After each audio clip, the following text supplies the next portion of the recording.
Hey everybody, it's me, Terry Patterson, Chief Nutrition Officer of the signature 10 Weeks to Wow Nutrition, Weight Loss, and Personal Training Program.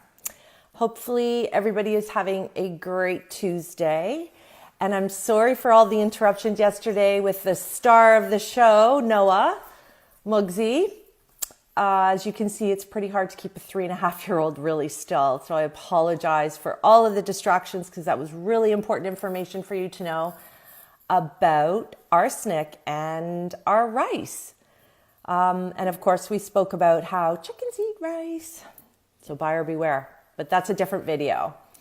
What I didn't get to tell you were some of the brands that you can get which are better for you. So you always should find out where your food is coming from. I always check. I have a hard time having to buy anything that comes from China because unfortunately they just don't have the regulations that we have. I mean, it wasn't too long ago that they were putting melamine into baby food because it actually has protein. Like, that doesn't even make sense. So I try to avoid things like that. But for rice, California rice seems to have very low arsenic levels, as well as basmati rice from India and jasmine rice from Pakistan. So read your labels. Please read the nutritional facts label. Find out where your food is coming from. And that dog is my grand dog, and she is making me crazy because she barks nonstop. Anyways, digressing again. What I wanted to suck the fun out of today were French fries. Woo! Okay, so when you deep fry a carbohydrate, this neurotoxin is created called acrylamide. And acrylamide has been linked to breast cancer, ovarian cancer, prostate cancer, kidney cancer. Must I go on? You need to adapt the five fry rule. That's the rule that I have. If someone has 5 fries, I'm having 5 of them. And that's it. And I generally don't eat many fries because I don't really go out for dinner very much. Being a vegan or a plant-based eater, it is very difficult for me to go out to a restaurant. So I try to avoid going out as much as possible. And we just renovated our house, so I actually really like being here. So please minimize the fries that you're eating. And God, don't give these things to your kids. Like, Noah doesn't get fries because we eat at home so often. So if he saw them even, he would tell you it's bad food. Like when we were in Jamaica and the food was so limited there, and I said to him, I go, hey, buddy, how about a couple fries on your plate? And he's like, no, man, that's bad food. So it really comes down to what you teach them from a very, very young age. I mean, this kid's 3.5, and he already recognizes that that's bad food. And I saw this post on Facebook from, I don't know who it was from, but it was about this, the lunch lady, I guess. This company supplies lunches to schools, individuals, I don't know who else, but they had put a post of this bun with this, I think it was a vegetarian hot dog, and the bun was moldy. And this woman was complaining like, oh my gosh, they were going to serve that to my 4-year-old. So first of all, why is the 4-year-old even eating a hot dog? It's a choking hazard. And secondly, it's carcinogenic, just like the fries. Why would you ever feed your children something that has cancer-causing agents in it? And you know, I had to write something on it. I'm like, I wouldn't be worried about the moldy bun. I'd be more worried about the friggin' hot dog. But boy, people were all up in arms because of this moldy bun, but they were all A-okay with feeding kids hot dogs. Like, come on, guys. It's gross. Hot dogs I refer to as cha-cha, cheeks, hearts, and ass. It's like the crappiest stuff going into that hot dog. Please refrain from eating hot dogs. We all got some very shocking news yesterday, hearing the passing of Luke Perry. God rest his soul. I'm so curious to find out what the autopsy shows because he just didn't fit the pattern. I mean, most people have strokes because they have high blood pressure, right? The silent killer. Now, it's not to say that he didn't have some sort of blood clot that we didn't know about. But again, he didn't really suit the profile of most people that have strokes. But remember, we want to minimize the amount of belly fat that we have.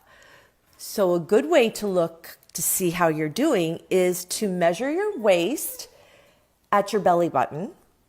And that number should be half of your height in inches, right? So I'm 5'6", right? That's 66 inches. That number should be no more than 33. And it's not. So I'm doing okay. But you need to measure yourself. Because if you're overweight, your greatest risk is heart attack or stroke.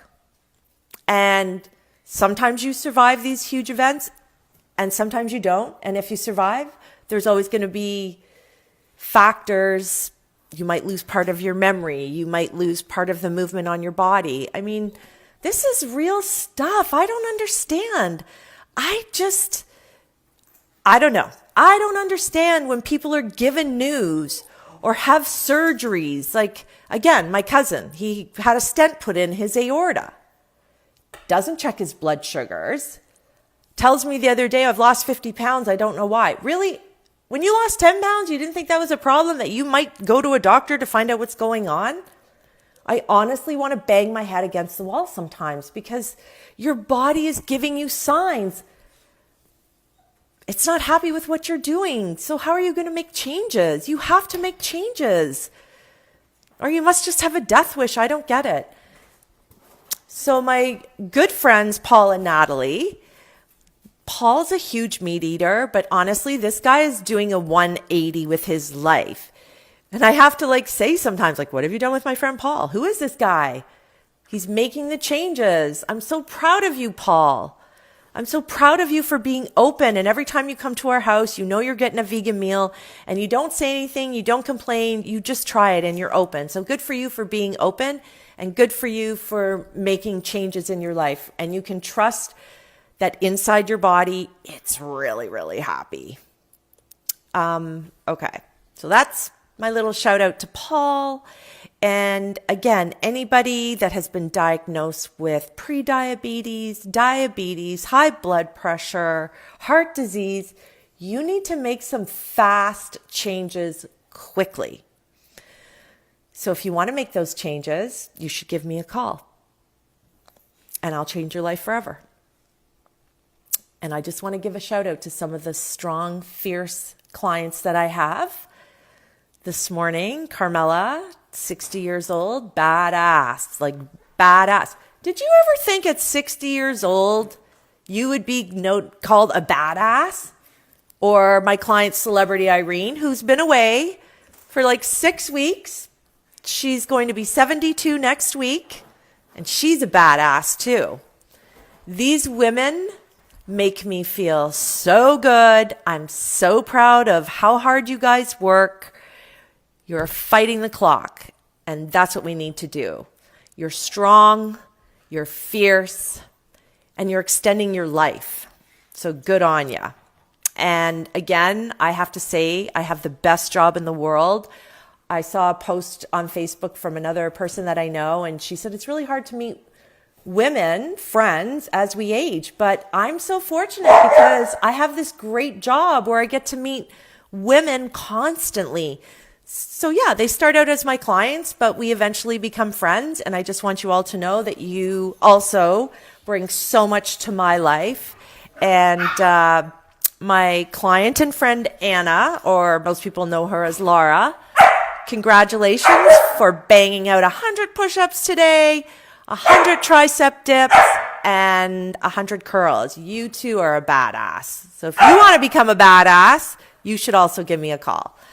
Okay, I better go now because that dog is going to drive me to drink, and I don't drink, and it's only 20 to 2, so it's probably not a good time to even start that. Okay, guys, sharing is caring. Please keep sharing my videos. Thank you so much for listening to me babble on about food, and I'm sorry I never really have any good news about food, but that's how it is out there. They're not out to make you healthy. They're out to steal your money at any cost. Take care and have a great day.